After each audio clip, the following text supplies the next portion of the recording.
At first, the Fever's front office thought they had pulled off the perfect blend of youth and experience. Dana Bonner, a two-time champion, was supposed to be the steady veteran presence to help Caitlin Clark and Aaliyah Boston transition from promise to power. The talk around camp was all about leadership. Reporters called her the missing piece, a mentor who could keep things steady during a long season. For a franchise trying to turn the chaos of growing pains into a playoff run, Bonner looked like a safe bet. The preseason hype was that her guidance would fast-track chemistry and help Clark learn the WNBA rhythm under a true pro. Nate Tibbetts literally exposes how he's been planning to get Dana Bonner, how they orchestrated this whole thing. Let's get right into it, man. Dana Bonner should be under investigation. The Phoenix Mercury should be under investigation for tampering. You should be under investigation for tampering with the player while they're on another roster. Yes, you should. Yes, you should. That optimism barely lasted a month. 9 games into the experiment, Bonner wanted out. She demanded a trade, then got waived. The turnaround was so abrupt that even Fever insiders sounded blindsided. Local articles floated the idea of fit issues, claiming that Bonner's style didn't mesh with Indiana's up-tempo flow or Clark's pace-heavy offense, but the fans didn't buy it. On social media, accusations started flying. This wasn't about fit. It was about finesse.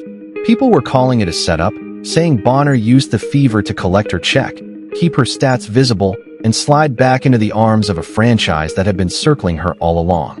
Oh, the reality was she got there. She couldn't play. She didn't play well. She couldn't compete. She lost her starting job to Lexi Hall. So she threw a hissy fit and forced her way out. And that makes Dana Bonner look all kinds of terrible. The team's official statement sounded standard, but the silence from Bonner herself was louder than anything else. Her only words were, "Despite our shared goals and excitement heading into the season, I felt the fit did not work out, and I appreciate the organization's willingness to grant my request to move on, particularly at this point in my career." Then she disappeared. No goodbye to teammates, no video tribute, not even a post thanking the fans. For someone who had been marketed as a mentor, her exit came off as cold, even rehearsed.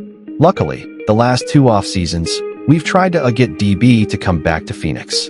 And so, we've been able. Okay, the last 2 off-seasons. So, before we even get to this Indiana this off-season where she signed with the Indiana Fever, she was with the Connecticut Sun. She was with the Connecticut Sun. You're tampering. You're tampering trying to get her to go to Phoenix. You're tampering. By that point, threads were already connecting Phoenix back to her. Fans started digging up every hint of communication between the Mercury and Bonner, calling it tampering before anyone in the league office dared touch the word.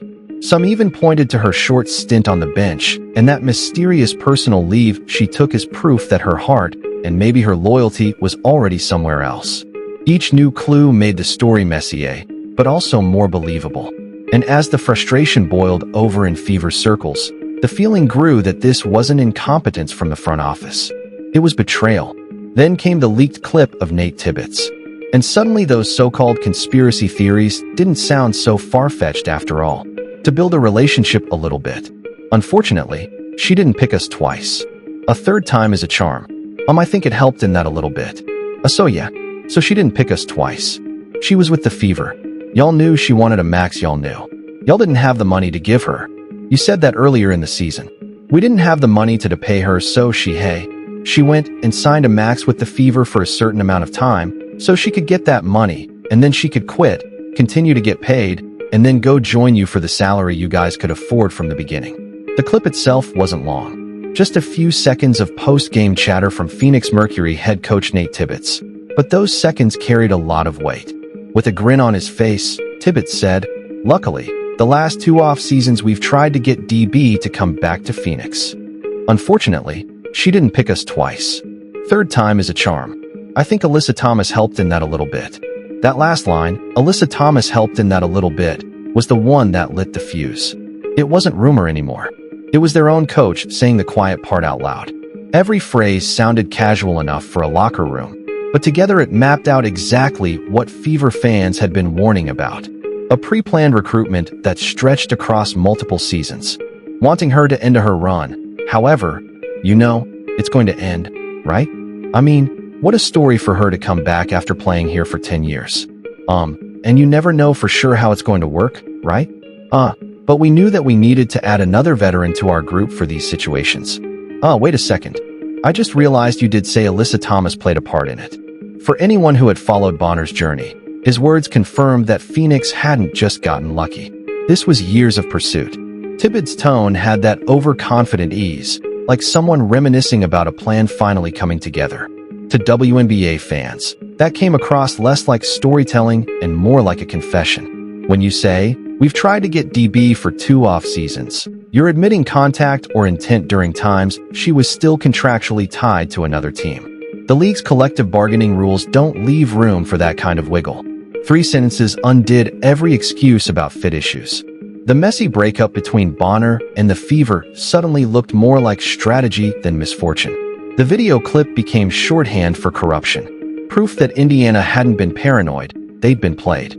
And as Fever supporters kept replaying those words, "third time's a charm," had helped in that a little bit. They didn't just hear arrogance. They heard confirmation that all their frustration had been justified, and they wanted answers from a league suddenly very quiet about its own rulebook.